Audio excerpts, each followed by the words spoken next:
감사였었는데 말씀을 듣고 나서는 저를 위해 변화해 주신 하나님을 위해 감사로 바꿔서 쉐어링을 해야 될 것 같습니다. 네, 쉐어링 시작하겠습니다.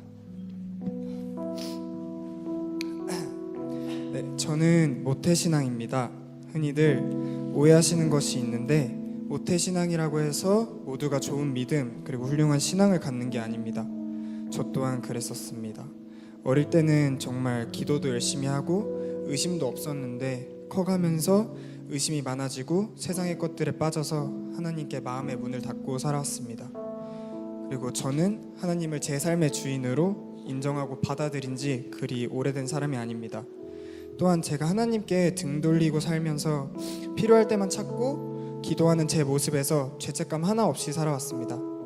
또한 교회에 나와서도 3층 끝자리에 앉아서 계속 핸드폰을 하면서 말씀을 들었었습니다. 그리고 하나님이 주인이 아닌 삶은 생각보다 그렇게 나쁘지 않다고 생각하고 살아왔었습니다.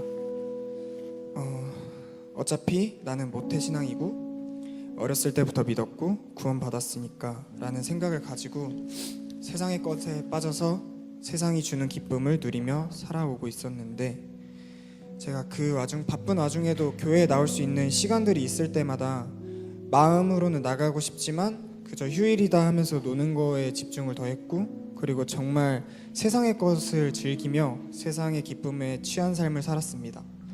그런 저에게 하나님께서 정신 차리라는 듯이 삶에서 힘든 일이 생겼었고, 그로 인해 제가 다니고 있던 회사를 그만두고 정말 힘든 나날을 살아가고 우울증 증세까지 보이면서 힘든 삶을 살아갔었는데, 제가 그 사이에 고민했던 건 내 삶에 문제가 있었던가 또는 있다면 무엇인가를 생각하게 하셨고, 또 힘드니까 하나님을 다시 또 찾게 되었고, 다시 교회에 나와서 변화하지 않고 똑같이 핸드폰을 하고 있었습니다.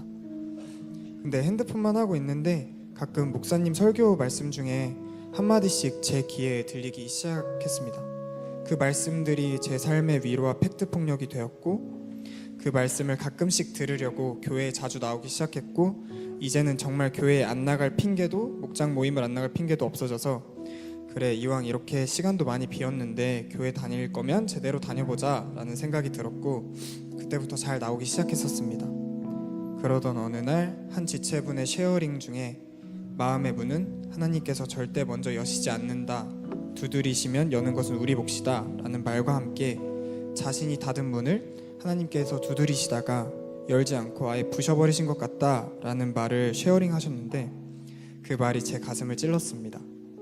내가 너를 이렇게 사랑한단다 라고 마치 하나님께서 하시는 말씀 같았습니다. 그 생각이 들고 엄청난 죄책감과 감사함이 쓰나미처럼 밀려왔고, 문을 열지 않은 저의 문 밖에서 천년 같은 하루를 두드려 오셨다는 것을 느꼈습니다. 하나님이 나를 얼마나 기다리셨을까 하는 죄송함과, 그럼에도 불구하고 그 문을 저를 대신해서 끝까지 열리게 하심이 너무나 감사했습니다. 그 감사함을 느끼고 난 후에 정말 모든 것이 달라졌습니다. 하나님 앞에 예스맨이 되자고 다짐했고, 그 이후에 아무 생각 없이 추천받은 사역들을 다 하기 시작했습니다. 정말 다. 목장 모임도 열심히 나가기 시작했고, 목장에 있던 친구를 통해 사역으로 부르셨고, 그 사역 안에서 하나님을 느끼고 공부하게 하셨으며 기도하게 하셨습니다.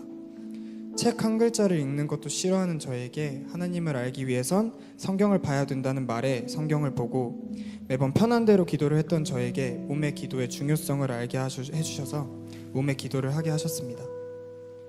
그 당시에는 이왕 하는 거 잘해야지 라는 생각으로 시작했었지만, 시간이 지나고 하나님께서 하셨다는 것을 느꼈습니다.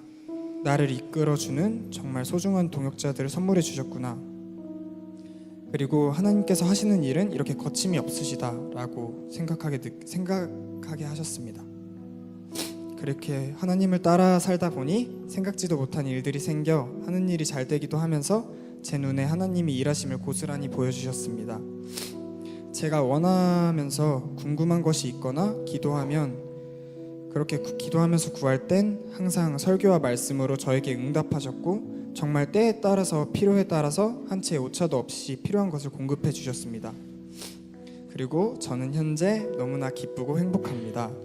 세상이 줬던 위로와 기쁨은 너무나 일시적이고 스스로 망가져 갑니다. 하지만 하나님께서 주시는 위로와 기쁨은 끝이 없고 변하지 않으며 우리를 회복시켜 주십니다. 제가 하고 싶은 거를 절대 포기하지 못할 것만 같았었지만 포기할 수 있는 마음을 허락하셔서 순종의 기쁨을 주셨고, 정말 포기하고 하나님께 제 인생의 운전대를 맡기니 그 포기했었던 모든 것을 주시면서 응답의 기쁨도 주셨습니다. 그로 인해 앞으로는 교회에 잘 나올 수 없을지도 모릅니다. 이제 TV에서 봐요. 네. 하지만 저는 알고 있습니다. 하나님께서 저를 이 순간을 위해 훈련시키셨고, 예전 같은 이유로 교회에 빠지는 것이 아닌 나올 수 있는 한 계속 나오려는 마음과 나오지 않아도 그곳에서 하나님을 섬기고 예배하는 것을 멈추지 않을 것이라는 것을 말이죠. 그리고 항상 다른 지체들의 쉐어링을 보면서 이 순간이 오길 기도하고, 그리고 기다리면서 이 순간이 온다면 주저하지 않고 쉐어링을 해야겠다는 마음이 있었습니다. 그리고 그 마음을 주심에 감사하고 지금 이 순간을 주심에 감사합니다. 수원성 공동체가 모두 하나님의 위로와 사랑을 느낄 수 있기를 기도하겠습니다. 감사합니다.